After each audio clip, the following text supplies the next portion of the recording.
Fala galerinha, professor Juliano na área e História Fundamental. Depois de muito tempo consegui gravar vídeo para vocês e o nosso assunto de hoje são as invasões holandesas aqui no Brasil.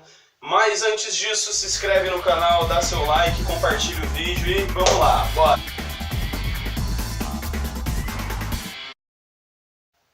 Galera, então é o seguinte, como eu já falei para vocês, História do Brasil. O assunto de hoje são as invasões holandesas aqui no Brasil. Se são invasões, é porque não foi apenas uma, foram, na verdade, duas invasões que aconteceram aqui no Brasil, mais especificamente lá na nossa região Nordeste, certo? A primeira delas na Bahia, em Salvador, e a segunda em Pernambuco, a mais duradoura, a mais analisada, a mais estudada. Mas para a gente poder falar sobre as invasões holandesas, primeiramente a gente vai ter que falar sobre um outro assunto chamado União Ibérica. Essa nossa aula, portanto, ela vai ser dividida em duas partes. A primeira parte para explicar o que foi a União Ibérica, quais as suas causas e as suas consequências, e a parte 2 são as invasões propriamente ditas, beleza? Então vamos lá. Durante 60 anos, de 1580 a 1640, acreditem vocês ou não, Portugal e Espanha uniram-se, foram um país juntos. Ou seja, Portugal e Espanha se uniram por esse período de 60 anos. Quais as causas disso? Vamos lá. No ano de 1580, antes um pouco, perdão, o rei de Portugal, chamado Dom Sebastião, queria travar uma guerra novamente com os mouros, ou seja, os árabes muçulmanos, que estavam ali na região norte, noroeste do continente africano. Ele não queria ele queria expulsar esses mouros daquela região que já haviam sido expulsos na unificação portuguesa, certo? Mas agora ele queria pôr fim de vez naquilo tudo. E ele então decide travar uma guerra contra esses mouros. E ele, diferentemente dos nossos líderes hoje em dia, quando fazem alguma coisa, quando ele fez essa guerra, ele foi pra frente de batalha. Ele falou, não, vamos guerrear contra esses caras aí, só que eu vou junto. Não vou ficar aqui, português, tal, comendo bacalhau à toa, enquanto os soldados vão lá pra frente de batalha. Negativo, eu vou junto.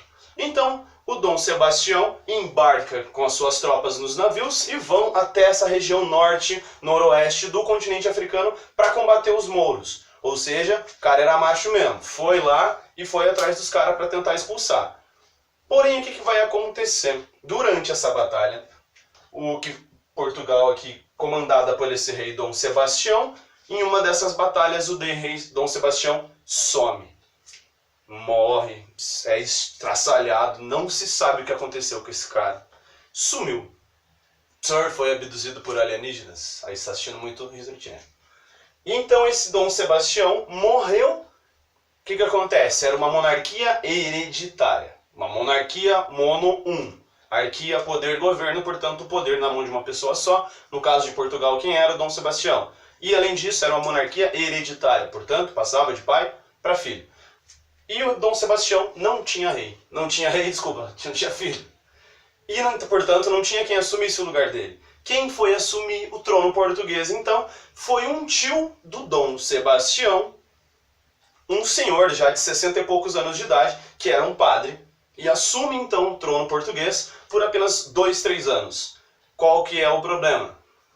Padre pode ter filho? Não. A maioria das vezes. Não podia ter filho, certo? Então ele também não teria herdeiro. E como ele já estava bem velhinho também, morreu. E aí Portugal ficou sem ninguém comandando, ninguém nessa linhagem do trono português pôde assumir, porque na verdade não tinha. O que acontece então? O rei da Espanha, o Filipe II, tinha o seu avô, que havia sido rei de Portugal, e ele reivindica o trono português para ele. No começo a elite portuguesa relutou um tanto, não falou, peraí, um espanhol vai comandar Portugal, tá louco? Não vai dar certo.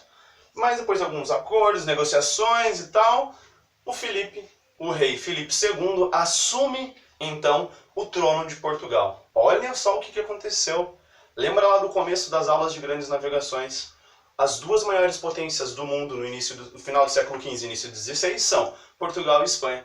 E agora o rei da Espanha está comandando esses dois estados que são Portugal e Espanha. É óbvio que esse cara teria muito poder, portanto. E outra coisa lá também, lembra do Tratado de Tordesilhas, 1494, dividiu o mundo, não somente o Brasil, entre Espanha e Portugal. E agora, então, o Filipe II estava comandando um dos maiores impérios que a gente já viu na história da humanidade. E também, é claro, né, os portugueses não ficaram muito confortáveis, apesar de durar 60 anos. Teve depois da sua guerra de restauração que a gente já chega lá. Beleza? Então, o Filipe II está comandando Portugal e Espanha ao mesmo tempo. Beleza? O que acontece então? Perdão. A Espanha era um país que tinha várias possessões, influenciava muito várias regiões. E aí surge um problema através da União Ibérica. Qual é? Lembra? Qual o principal produzido no Brasil a partir de 1535 na região Nordeste? Isso mesmo, a cana-de-açúcar. Vocês sabem, depois eu vou explicar para vocês certinho, em outra aula vocês vão poder ver quais as causas e condições para isso. Portugal tinha como seu principal parceiro econômico na produção da cana-de-açúcar os holandeses, certo? E é aí que surge um problema, porque os portugueses eles produziam o açúcar do Nordeste, levavam para a Europa e lá os holandeses eram quem distribuía essa produção do açúcar. E aí o que acontece? Portugal e Espanha estão juntos. Guarda essa informação um pouquinho. A Holanda fazia parte da região dos Países Baixos. 7 províncias que existiam naquela região da Europa estavam sob a influência dos espanhóis. Os espanhóis tomando conta dali então.